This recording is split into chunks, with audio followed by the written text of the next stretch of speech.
400-ലധികം പേർ കൊല്ലപ്പെട്ട വൻ ഇസ്രായേലി ആക്രമണങ്ങളിൽ 400-ലധികം പേർ കൊല്ലപ്പെടുകയും ഏകദേശം 2 മാസത്തെ വെടിനിർത്തൽ കരാർ തകർക്കുകയും ചെയ്ത ഗാസയിലെ സ്ഥിതിഗതികൾ ഇന്ത്യ ബുധനാഴ്ച ആശങ്ക പ്രകടിപ്പിച്ചിരിക്കുകയാണ്. എല്ലാ ബന്ദികളെയും മോചിപ്പിക്കേണ്ടത് പ്രധാനമാണെന്നും ഇന്ത്യ പറയുകയും ചെയ്തു.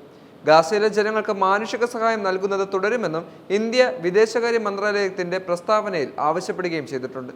ഗാസയിലെ സ്ഥിതിഗതികൾ ഞങ്ങൾക്ക് വളരെയധികം ആശങ്കയുണ്ട്. എല്ലാ ബന്ദികളെയും മോചിപ്പിക്കേണ്ടത് വളരെ പ്രധാനപ്പെട്ട ഒരു കാര്യമാണ്. ഗാസയിലെ ജനങ്ങൾക്ക് മാനുഷിക സഹായം നൽകുന്നത് തുടരണമെന്നും ഞങ്ങൾ ആവശ്യപ്പെടുകയാണ്.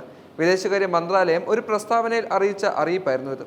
ജനുവരി വെടിനിർത്തൽ ആരംഭിച്ചതിനു ശേഷം ഹമാസുമായുള്ള 17 മാസത്തെ യുദ്ധത്തിലെ ഏറ്റവും ഭീകരമായ ആക്രമണമാണിതെന്ന് ചൊവ്വാഴ്ച ഗാസയിൽ ഇസ്രായേൽ വ്യോമാക്രമണത്തിൽ 700-ലധികം പേർ കൊല്ലപ്പെട്ടതായി പാലസ്തീൻ ആരോഗ്യ അധികൃതർ അറിയിക്കുകയും ചെയ്തു. വെടിനിർത്തൽ നീട്ടാനുള്ള നിർദ്ദേശങ്ങൾ ഹമാസ് നിരസിച്ചതിനാലാണ് ആക്രമണത്തിന് ഉത്തരവിട്ടതെന്ന് ഇസ്രായേൽ പ്രധാനമന്ത്രി ബെഞ്ചമിൻ നെതന്യാഹു കഴിഞ്ഞ ദിവസം പറഞ്ഞിരുന്നു. 2023 ഒക്ടോബർ 7 ആക്രമണത്തിൽ പിടിച്ചെടുത്ത 250ഓളം ഇസ്രായേൽ ബന്ദികളിൽ 59 പേരെ ഇപ്പോഴും ഹമാസ് കൈവശം വെച്ചിരിക്കുകയാണ്. പോരാട്ടം അവസാനിപ്പിക്കുന്നതിനുള്ള സ്ഥിരമായ ഒരു കരാറിനായി ചർച്ച നടത്താനുള്ള മധ്യസ്ഥരുടെ ശ്രമങ്ങളെ ഇസ്രായേൽ അപകടത്തിലാക്കുന്നുവെന്ന് ഹമാസ് ആരോപിച്ചു കഴിഞ്ഞു. എന്നാൽ പ്രതികാര നടപടി സ്വീകരിക്കുമെന്ന് അവർ ഭീഷണിപ്പെടുത്തിയിട്ടില്ല. ഗാസ മുനമ്പിന്റെ വടക്കു മുതൽ തെക്ക് വരെയുള്ള വീടുകളുടെ ടെന്റ് ക്യാമ്പുകളെയും ആക്രമിച്ചു കഴിഞ്ഞു. ചൊവ്വാഴ്ച വൈകിട്ടാണ് ഒരു ഇസ്രായേലി വിമാനം ഗാസ സിറ്റിയിലേക്ക് മിസൈലുകൾ വർഷിച്ചതെന്ന് ദൃക്സാക്ഷികളും വ്യക്തമാക്കി. ആക്രമണങ്ങളെ തുടർന്ന് ഇസ്രായേൽ ഗാസയിലേക്കുള്ള സഹായ വിതരണം 2 ആഴ്ചയിലേറെ നിർത്തിവെക്കുകയും ചെയ്തു. ഇത് മാനുഷിക പ്രതിസന്ധി കൂടുതൽ വഷളാക്കി കഴിഞ്ഞു. അമേരിക്കയ്ക്കൊപ്പം വെടിനിർത്തൽ കരാറിലെ മധ്യസ്ഥരായ ഈജിപ്തും ഖത്തറും ഇസ്രായേൽ ആക്രമണത്തെ അപലപിച്ചു കഴിഞ്ഞു. അതേസമയം യൂറോപ്യൻ യൂണിയൻ വെടിനിർത്തൽ ലംഘിച്ചതിൽ ഖേദിക്കുന്നുവെന്ന് വ്യക്തമാക്കിയിട്ടുണ്ട്.